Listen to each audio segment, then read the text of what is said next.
Sekarang mari kita masuk unsur yang kedua yang berhubungan dengan kecerdasan kita, yaitu yang berhubungan dengan software atau perangkat lunak. Apa itu perangkat lunak kecerdasan kita? Yaitu bagaimana kita menggunakan otak kita, ya, yang disebut dengan pola pikir. Yuk kita mulai dari hal yang pertama. Untuk supaya kalian bisa lebih optimal dalam meningkatkan kecerdasan kalian, hal penting selain kalian memahami kehebatan hardware kalian adalah kalian harus menyadari bahwa unsur lain selain kehebatan otak kalian adalah bagaimana kalian menilai diri kalian sendiri. Ya. Jadi untuk benar-benar sukses, kalian harus mempunyai penilaian diri yang memadai dan realistis yang bisa kalian terima. Kalian harus merasa diri kalian bisa diterima oleh kalian sendiri. Kalian harus mempunyai diri yang bisa kalian yakini dan kalian percayai. Ya. Nah, perhatikan, kalian harus mempunyai diri yang tidak membuat kalian malu. Kalian harus percaya pada diri sendiri, yang bisa kalian secara bebas kalian ekspresikan, secara kreatif, daripada kalian sembunyikan atau kalian tutup-tutupi. Ya. Nah, kalian harus mengenal diri sendiri, baik itu kekuatan kalian maupun kelemahan-kelemahan kalian, dan jujur dengan diri sendiri menyangkut keduanya. Artinya, kalian tidak perlu merasa rendah diri dengan segala kelemahan yang ada pada kalian. Ingat, tidak ada seorang pun di dunia ini yang tidak punya kelemahan, kekurangan. Hanya saja berbeda-beda. Ketika kalian merasa bahwa kalian merasa punya kekurangan di satu bidang, ya, fisik misalnya, ingat, ada orang lain yang sebenarnya merasa iri pada sesuatu yang kalian miliki. Ya, misalnya daya ingat kalian, kemampuan menyanyi kalian, kemampuan menggunakan alat musik kalian misalnya. Jadi setiap orang pasti punya kelemahan dan kekuatan. Nah, kalian harus berfokus pada kekuatan kalian. Ya, baik, berikutnya. Kalian adalah apa yang kalian pikirkan secara terus-menerus. Kalian akan mendapatkan apa yang kalian pikirkan. Ya, jadi kalian adalah apa yang kalian pikirkan secara terus-menerus. Itu sebabnya maka pikirkanlah yang positif tentang diri kalian sendiri. Tanamkan dalam pikiran kalian bahwa aku adalah ciptaanku sendiri. Kalau aku membayangkan, kalau aku meyakini, kalau aku menganggap aku orang lemah, maka aku akan menjadi orang yang lemah. Sebaliknya, kalau aku menganggap, aku melihat, aku meyakini bahwa aku orang yang kuat, aku orang yang hebat, aku orang yang luar biasa, maka kalian akan mendapatkan hal tersebut dalam diri kalian. Ya, nah, jadi secara proaktif pandanglah diri kalian adalah orang yang cerdas. Ya, mulai saat ini, mulailah dari kepercayaan bahwa kalian memang cerdas. Jangan terlalu memperhatikan hasil nilai-nilai yang kurang pada semester-semester yang lalu. Mulailah di masa akan datang. Ya, pandanglah diri kalian memang cerdas. Ya, nah. Untuk supaya kalian yakin bahwa kalian memang cerdas, ingat beberapa hal, ya. Perhatikan, di lingkungan kalian ada yang super, siswa super, ada yang siswa lamban. Ada yang selalu ranking 5 besar, ada yang selalu 30 besar, 40 besar. Nah, pertanyaannya, apa yang membedakan di antara keduanya? Apakah perbedaan kemampuan? Ternyata bukan. Perbedaan kemampuan itu adalah output atau hasil. Inilah rahasianya. Sebenarnya, perbedaan antara seorang siswa super atau siswa lamban adalah karena strateginya belajarnya yang berbeda. Ingat, beda pelajar, beda strategi, maka itu yang akan membuat perbedaan dalam hasil yang didapat seorang pelajar tersebut. Jadi mulai saat ini, kalian harus meyakini hasil belajar kalian selama ini itu adalah refleksi dari pola strategi belajar kalian selama ini. Nah, karena hasil yang kita dapatkan itu bukan karena kemampuan otak kita, tapi karena strategi, maka sadarilah bahwa kita punya kemungkinan, punya peluang untuk memperbaiki hasil belajar tersebut. Caranya, maka kita berubah strategi belajar kita. Karena hasil belajar kita ditentukan oleh strategi, maka berita baiknya adalah strategi itu bisa dipelajari. Ya, mulai saat ini fokuskan kalian selain pada bidang pelajaran, coba juga menyisakan sebagian dari perhatian kalian untuk mempelajari tentang strategi belajar. Baik, salah satu hal untuk menguatkan software kalian, selain strategi belajar. Yang kedua adalah ini. Ada suatu kekuatan yang ada pada diri kalian yang selama ini kurang kalian gunakan secara optimal. Apa itu? Yang disebut dengan keyakinan. Sadarilah bahwa ternyata keyakinan itu adalah kekuatan yang sangat dahsyat sekali. Ya, gimana hubungannya? Nih, perhatikan. Pelajar yang hebat itu bisa mendapatkan nilai hebat karena dia di awalnya sudah meyakini bahwa dia bisa mendapatkan nilai tersebut. Jadi tidak serta-merta dia mendapatkan nilai hebat. Dia sudah dari awal meyakini saya pasti akan mendapatkan nilai tersebut. Ya, jadi dia sudah yakin dari awal. Ya. Oleh karena itu maka keyakinan itu bisa membuat seseorang melakukan hal yang luar biasa. Karena keyakinan dia mampu meraih angka 8, angka 9, angka 10, maka dia melakukan hal yang luar biasa. Dia bangun lebih cepat daripada orang lain. Dia belajar lebih lama daripada orang lain. Dia membaca lebih banyak daripada orang lain. Dia berlatih lebih banyak daripada orang lain. Itu sebabnya maka hasilnya jadi berbeda. Ya, sebaliknya, kalau kalian berpegang pada keyakinan yang menghambat, misalnya, aduh saya kan gampang lupa, saya kan susah mengingat, saya tidak pandai matematik, saya tidak pandai menyanyi. Nah, itu adalah keyakinan-keyakinan yang menghambat. Apa yang terjadi? Kalau kalian punya keyakinan yang menghambat seperti itu, maka betapapun besarnya bakat yang kalian miliki, pasti gagal. Kenapa? Karena kalian tutupi dengan keyakinan yang menghambat. Ya, nah, coba perhatikan. Ini adalah gambar sebuah keran. Ya, ketika kalian ke kamar mandi, kalian membutuhkan air, kalian buka keran ini, dikeluarlah air. Ketika sudah merasa cukup dengan air tersebut, kalian tutup, maka berhentilah air tersebut. Nah, perhatikan baik-baik. Potensi dalam diri kalian itu akan keluar atau tidak keluar dari diri kalian, itu sesuai dengan dibuka ditutupnya keran yang namanya keyakinan.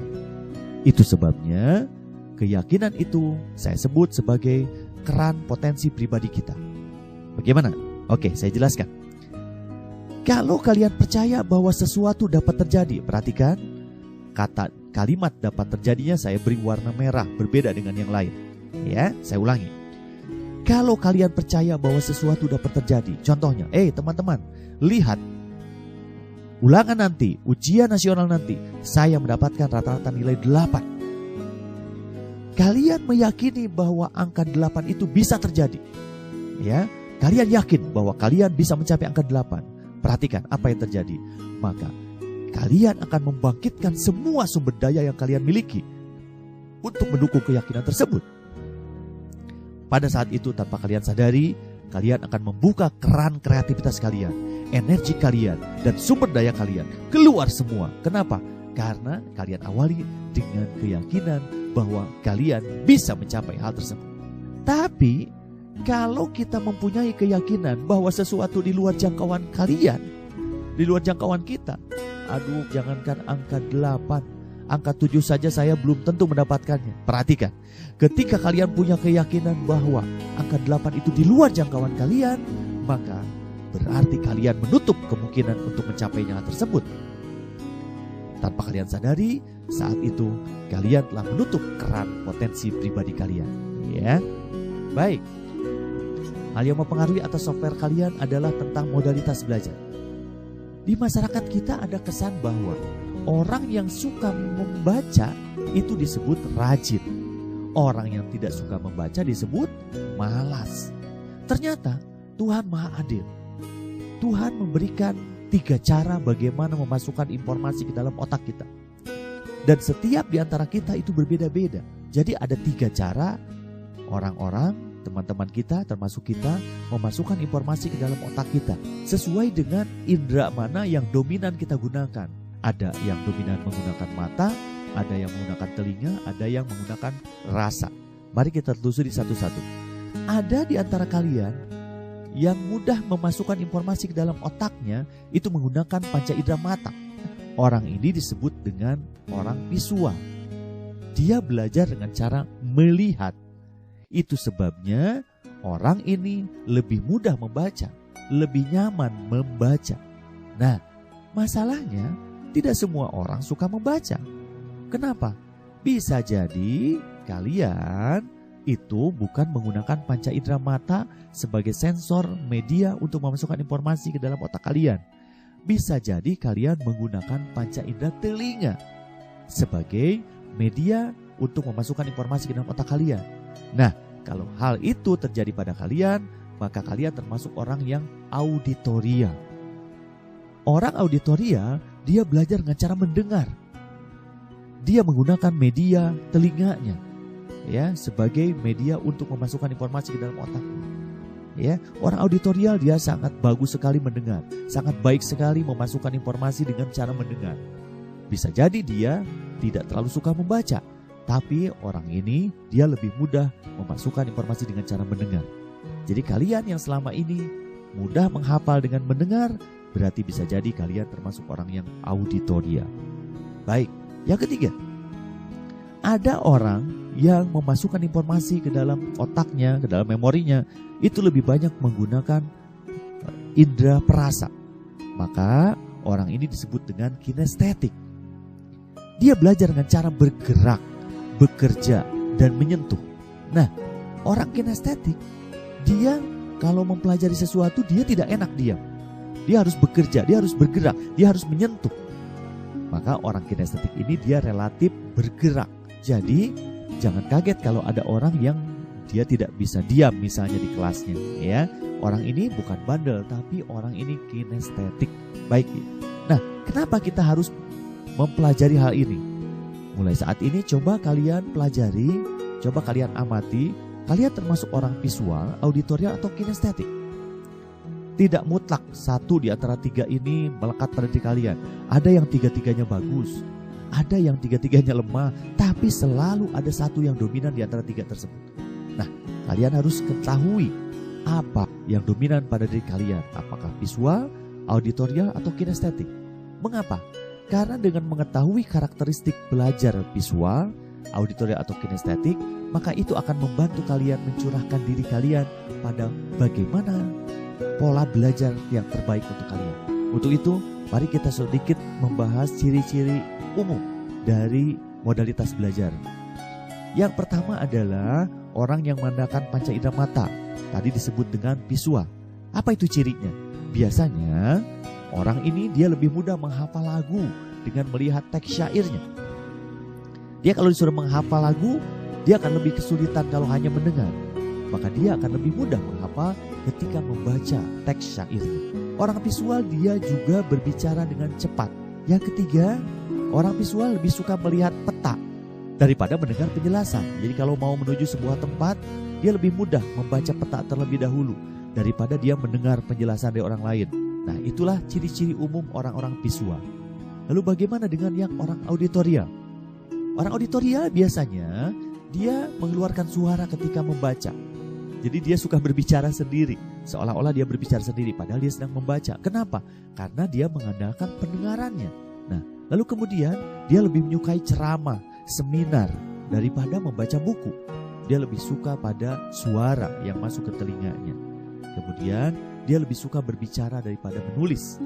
Kalau disuruh menerangkan, dia lebih enak menyampaikan lewat lisan, bukan lewat tulisan. Baik, sekarang orang kinestetik. Orang kinestetik itu salah satu cirinya adalah dia berpikir lebih baik ketika dia bergerak atau berjalan. Makanya dia tidak bisa duduk diam dengan rapi seperti itu, ya. Kenapa? Karena dia lebih nyaman kalau dia bergerak. Coba perhatikan, ada di antara teman-teman kalian itu dia menggerakkan anggota tubuhnya ketika berbicara, dan tangannya tidak bisa diam, ya, ketika berbicara. Nah, orang ini berarti orang kinestetik. Kemudian dia merasa sulit untuk duduk diam. Makanya dia kalau di kelas dia agak seperti terlihat gelisah. Kenapa? Karena dia lebih nyaman kalau diberi kesempatan untuk bergerak. Nah, itulah ciri-ciri umum dari modalitas belajar. Jadi coba kalian pelajari diri kalian sendiri. Ketahuilah kalian lebih banyak melihat, mendengar, atau merasakan.